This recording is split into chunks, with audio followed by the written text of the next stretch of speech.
Okay, so for first video I wanna go over this photo, right? Okay, so she requested me to edit this photo, but she said she wants something like party in the background, and she want to change the background as well to put some piano or something classic lah. The rest is my idea, but the thing she requested, she said she want the party in the background, or she want maybe have a piano or classic lighting lah, like vintage house or something like that. So I will go through layer by layer, so you have the better idea lah how I did. I actually have the original PSD file with me. Okay, so see, here, from here I start, right? This is the original photo. So I first of all, I always take the copy of my original photo. So just like this, I copied this photo, and then I took the copy. So this layer will always stay invisible. This is just in case I need the original back, right? So I start from here, then I did the black background because I haven't decided on the background yet, so I just give any solid color background, right? Okay, so after that I have my background layer.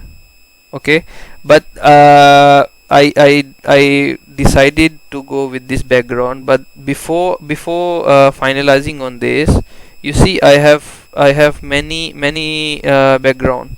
So I chose this, I chose this, but I didn't like the look of these backgrounds, so that's why I went with this.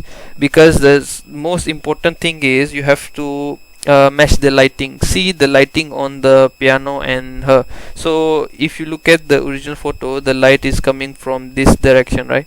So light source is in front of her, and the shadow is at the back. So when you do photo manipulation, the most important thing is you follow the shadow and lighting. So light will still come from this side, so she will be lit from this side, right? And all of your background and you anything you add in the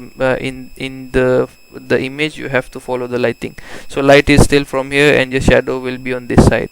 Then it will look real, otherwise it will not look real. Okay, so I will go one by one through all the layers, right? This is our background layer. This is just to show you the scrap background layer that I didn't use. Okay, after that I added people. So the people, you see, if I zoom in, the people are from different pictures lah. They are not one picture. Some are sharp, some are blur. So they are random, they are not very sharp, very high resolution lah. But the thing is, I want to blur it later, so it doesn't matter. Okay, so I turn on the layer of people, then I will blur them. Wait, yeah, see, I have blur already. So now I no need to use the people layer because I already have people with blur. So I will turn on this. Then I have this black back layer, right? I replaced it with blur. So you notice here where she's sitting, the background is not blur. See, the carpet is not blur because this area has to be in focus, right? But the background that with the people area, that is very far, right? So it has to be blur. So I gave background with the people both blur, and then we move to next thing. Okay, so this after I added blur on people and background, I added more blur. So now you cannot see the watermark, cannot see which one is high resolution, which one is low resolution, because they are all blur, right? So that's the proper way to do a background. Now you have to do blur bokeh effect, so it looks, it focuses on the subject. So you when you show someone your photo, they will not focus too much on the background, they will focus on your subject. So this is the important thing lah. The back is not that important. Okay, so after that, alright, so this is the group 8, right? Okay, so you see, I want to show you something. If I close this group, group 8, this group have a lot of layers and adjustment layers inside lah. But the main thing is, you see, if I just turn on this group 8, you see her face is it has noise. But the thing is, the point of adding noise is the actual photo is not very sharp. So I added this noise filter, so it actually looks much sharper and high resolution from far. See, this looks very blur and pixelated because actually she sent the photos to me on WhatsApp, so it's not very sharp. So I had to add noise and green on the photo, so it looks a bit sharper. Okay, after that I added the necklace. From near it doesn't actually look very sharp and good lah, not very realistic, but actually when you look from far, it gives you the idea that it is real, because you see the lighting and the shadow is in the right direction. The shadow is on the left hand side and the highlight is on the right hand side, and which follows our general idea of lighting for this photo, right?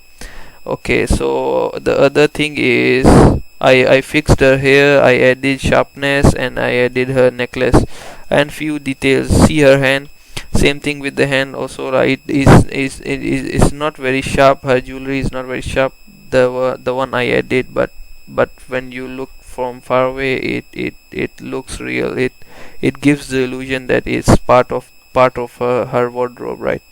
So that's the important goal. Even if it doesn't look, you have to make it as real as possible from when you zoom in also, but it's not that important. From far it has to look the part of the photo. If someone sees your photo and they can identify that this part is edited or that part is edited, then your goal is failed already lah. Okay, so that's the only thing now. See, this one also have noise, and I added bit brightness to overall photo. Okay, and the one thing you will notice is, see when I turn off this group, it doesn't have a black border, the black like vignette around the photo. But when I turn it on, see, there's a darker shade on all of the corners. The reason for that is, when you give something like this, it gives focus to your subject. So when someone sees, they will not look here or here. They will look straight at your subject, which has to be in center. So that's the important rule. If you want to focus on your subject, give the blur to the background and give darker edges, so the focus will go on the subject. Okay, after that, this layer is fixes to the hair, right? So without this, there is some white border, right? It doesn't look very good, so I remove the white border and blend it all together, right? Okay, after that, there is a group number 6. Group number 6, I think, is just the minor changes.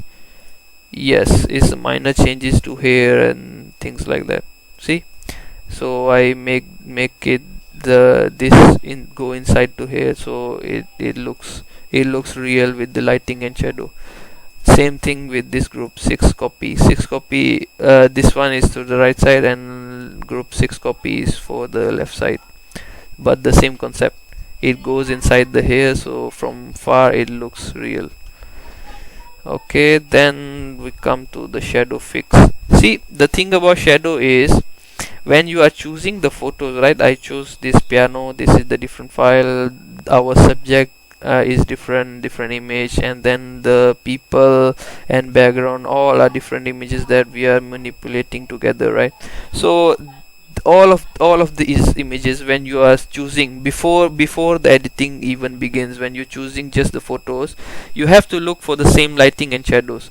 Lighting and shadows have to match for all the images. Okay, if they are blurred like this, it doesn't matter too much lah, but they still have to follow. Okay, but the thing is, when you are manipulating, you still have to adjust your shadow. You see this shadow, it doesn't look very real, right now. You have to fix the shadow. Even though the piano, it still follows the same lighting, right? This is lighter from this side and shadow is backside, same as our subject, but this area doesn't have realistic shadow. So that's why I did this whole group. So inside this group have many layers of the shadow. See, brightness and contrast, different adjustment layer, the different some layers I did with the brush, so you have to draw the shadow like that. So if I turn it on, I want to show you this. This is before and this is after. See how realistic the shadow looks now. So I have increased the shadow on this area, so the focus doesn't go to this area too much, and the shadow still have to follow the same lighting and it has to look real. So see, for all the people and in the background also, they have the shadows and few things like that. So overall the shadow will look much realer after you fix the shadow. What you think will look the best? See this area, right? So when it's near to the object, the shadow will be sharp, but as it goes far away, it will blur and blend into the background, so it will not be sharp at the end. So you have to follow this. This side will be sharp and this side it will not be sharp, so you have to follow this general rule of the shadow. Okay, after that there is color and flare. So okay, so color and flare, what I mean by this is, uh, you see the lighting is coming from this side, right? So you can add a flare to so you can add a flare in this area, so that you can show the lighting, right? You can show the lighting is coming from. It's a stylistic choice. If you have a choice if you want to add or don't want to add, right? So when I turn this on, color and flare, so you can add a flare like this. So it does two things. First thing, it shows where the light is coming from, okay? And the second thing is, it blurs the background even more, so everyone focuses on the subject. That's the important thing. After that there is a dark border layer. Dark border means further darkens the border, the one I explained just now, right?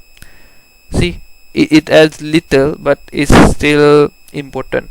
If you think is less, you can add more later also. So the lighting is fixes it, general fixes in the lighting, or adding fixes of the layer. See, this part looks very weird, so that's why I adjusted the color so it blends in with the background. Okay, and then there's finally my watermark. If you want to add or if you don't want to add, it's up to you. So that's the whole process. uh, I didn't show the whole thing how to do, but uh, I wanted to explain the general rules of what you have to keep in your mind when you are doing photo manipulation. These things are very important: the lighting and the shadows, uh, the perception angle from where you are, you what angle you are creating. So each photo, each subject, everything has to be in one angle, one perception. You cannot just simply make one thing bigger and other thing smaller. If your subject is in the foreground, it will be bigger. The things in the background will be smaller relative to the distance, so you have to follow the distance. As same goes with the blur. If the part of the background is in the foreground, it will not be blur, and the background part have to be blur depending on how far it is. So the furthest thing will be most blurred. So things like this. Just like this. So I will do videos one by one. If you have any questions, just let me know. Thank you.